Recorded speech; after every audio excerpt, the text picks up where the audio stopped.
மாப்பிள்ளை நீ சூப்பரா இருந்தீங்க. தேங்க்யூ மாமா. தேங்க்யூ. ரொம்ப நல்லா லட்சுமி தான் நிறைய சொல்லி கொடுத்தா. எடுத்துக்கோங்க. அத்த உங்களுக்கு எதுக்கு சிரமம்? இருக்கட்டும். எடுத்துக்கோங்க. எங்க வீட்டு மாப்பிள்ளையா போறீங்க, ஜூஸ் குடிக்கிறதுல என்ன இருக்கு? எடுங்க. என்ன மீனா, மாப்பிள்ளைங்களுக்கு மட்டும்தான் ஜூஸா? பொண்ணுங்களுக்கு கிடையாதா? ஆஹா, பொண்ணுங்களுக்குலாம் கிடையாது. இது நம்ம வீட்டு மாப்பிள்ளைங்களுக்கு ஸ்பெஷலா போட்ட ஜூஸ். குடிங்க. வாங்கம்மா.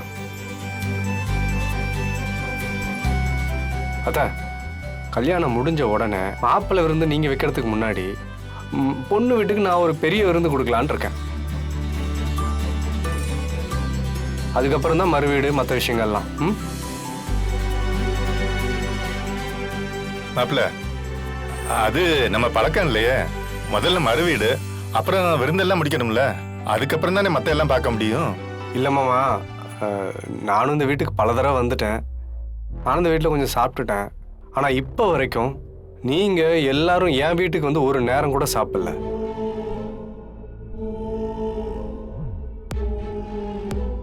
என் அம்மாவும் அது ஒரு குறையாவே சொல்லிட்டு இருக்காங்க.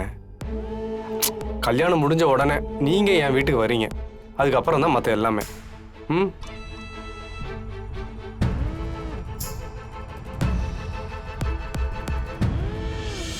இப்படி எல்லாரும் அமைதியா பேசிட்டு இருந்தா எப்படி? கல்யாண வீடு ஆட்டம் பாட்டம்னு சந்தோஷமா இருக்க வேண்டாமா? இப்பதானே மருதாணி வைக்கும் போது டான்ஸ் ஆடணும்.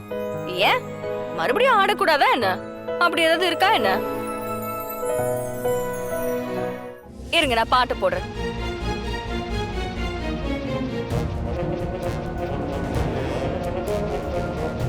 வணக்கம். முக்கிய செய்திகள். பிரபல தொழிலதிபர் குறிஞ்சிநாதன் கைது.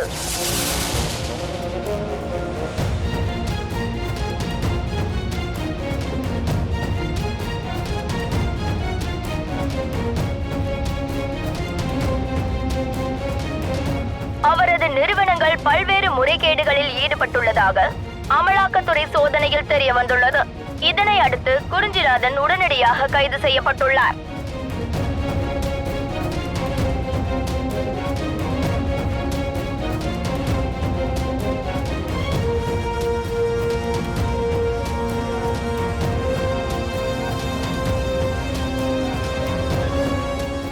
முக்கிய செய்திகள். பிரபல தொழிலதிபர் குறிஞ்சிநாதன் கைது. இவர் எதுக்கு அரெஸ்ட் ஆனாரு? அத்தை, இவன் என்ன நல்லவனா? சரியான அயோக்கிய.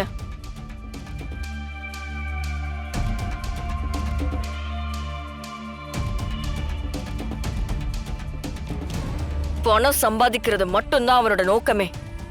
ஆனா தரமான பொருளை கொடுக்கணும்னு யோசிக்கவே மாட்டான். அவன் நடத்துற ஹோட்டல்ல சாப்பிட்டு எவ்வளவு பேருக்கு பிரச்சனை தெரியுமா? இவெல்லாம் எப்பயோ அரெஸ்ட் ஆகி ஜெயில இருக்க வேண்டியவன். இத்தனை நாள் எப்படி தப்பிச்சிருந்தானே தெரியல. இப்போ நல்லா வசமா மாட்டிக்கிட்டான். எவ்வளவு பேரோட குடியை கெடுத்திருப்பான். கடைசி வரைக்கும் இவெல்லாம் ஜெயிலுக்குள்ளேயே இருக்கணும். ரிலீஸே பண்ணக்கூடாது.